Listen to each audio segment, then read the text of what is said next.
أستغفر الله أستغفر الله أستغفر الله. اللهم أنت السلام ومنك السلام، تباركت يا ذا الجلال والإكرام. ومن أفضل الأعمال الصالحة وأكثرها أجرا بناء المساجد إيمانا واحتسابا، فإن المساجد بيوت الله في أرضه، قد أمر وأوصى أن تبنى وأن تطهر وأن تعظم. تم صلاة الجمعة في رحاب مسجد أبو بكر الصديق رضي الله عنه، وهؤلاء الجموع المبارك أتموا صلاتهم الجمعة ويخرجون من المسجد.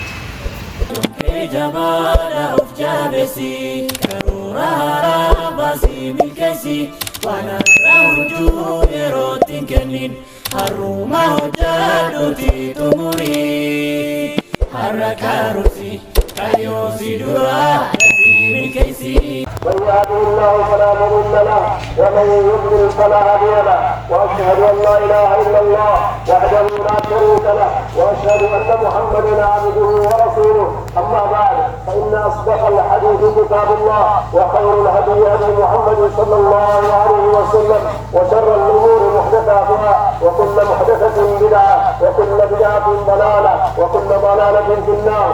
عباد الله، فإن الأعمال الصالحة تتفاوت في فضلها عند الله تفاوتا عظيما، ومن أفضل الأعمال الصالحة وأكثرها أجرا بناء المساجد إيمانا واحتسابا، فإن المساجد بيوت الله في أرضه، قد أمر وأوصى أن تبنى وأن تطهر وأن تعظم، ونوه بشأنها وشأن عمالها العبارة الحسية والمعنوية، فقال سبحانه: في بيوت أذن الله أن ترفع ويذكر فيها اسمه يسبح له فيها بالغدو والآصال رجال لا تلهيهم تجارة ولا بيع عن ذكر الله وإقام الصلاة وإيتاء الزكاة يخافون يوما تتقلب فيه القلوب والأبصار ليجزيهم الله أحسن ما عملوا ويزيدهم من فضله، والله يرزق من يشاء بغير حساب. وقال عز وجل: إنما يعمر مساجد الله من آمن بالله واليوم الآخر وأقام الصلاة وآتى الزكاة ولم يخش إلا الله، فعسى أولئك أن يكونوا من المهتدين. أقول قولي هذا وأستغفر الله لي ولكم ولسائر المسلمين من كل ذنب فاستغفروه إنه هو الغفور الرحيم. بعد، عباد الله، فإنه إذا كانت عمارة المساجد من أفضل القربات ومن أجل الأعمال الصالحات، فإنه ينبغي أن تصان المساجد عما يغضب الله عز وجل، وهذا ذلك صيانتها عن أسباب الشرك والوثنية، بالحذر من بنائها على قبور الصالحين، وبالحذر من دفن الصالحين فيها، فقد حذر النبي صلى الله عليه وسلم أمته من ذلك، لا سيما عند موته، فكان يقول في سكرات الموت: لعن الله اليهود والنصارى اتخذوا قبور انبيائهم مساجدا، ووصف من يفعل ذلك بانه شرار الخلق عند الله يوم القيامه.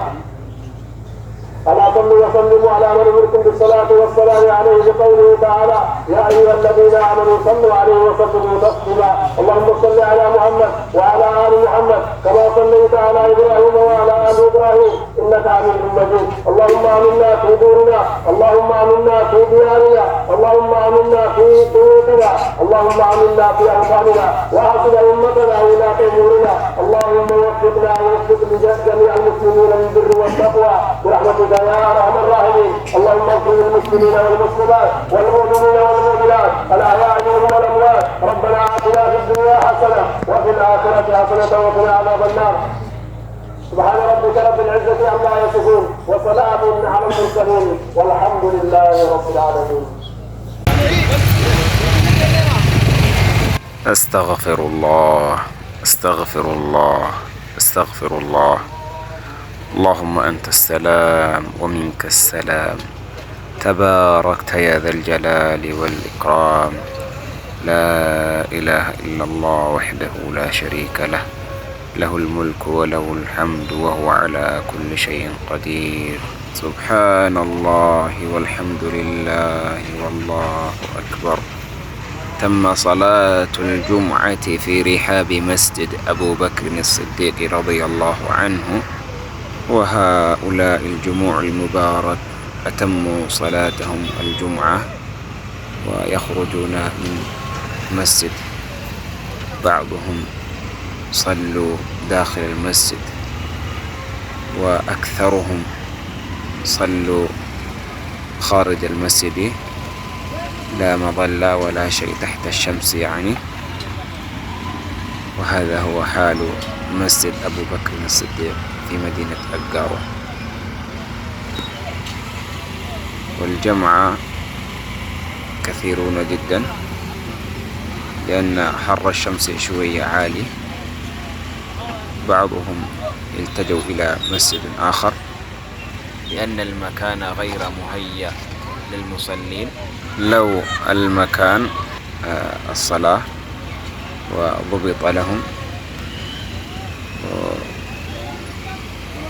الجماعة الذين يصلون في هذا المسجد كثر إن شاء الله. إذا بني المسجد واكتمل بإذن الله سوف يكون المصلون يملؤون بإذن الله في هذه المكان،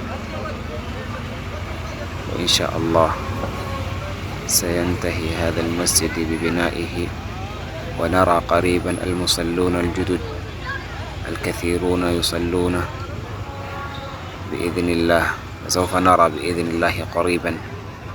فجزاكم الله عنا خير الجزاء. أشكركم أهل الخير الذين بدأوا بناء المسجد في هذا المكان، وعلى رأسهم جمال بارك الله فيك، ومراسل أهل الخير شيخنا شيخ يعقوب، وكذلك زملائهم. جزاكم الله خير الجزاء، والسلام عليكم ورحمة الله وبركاته.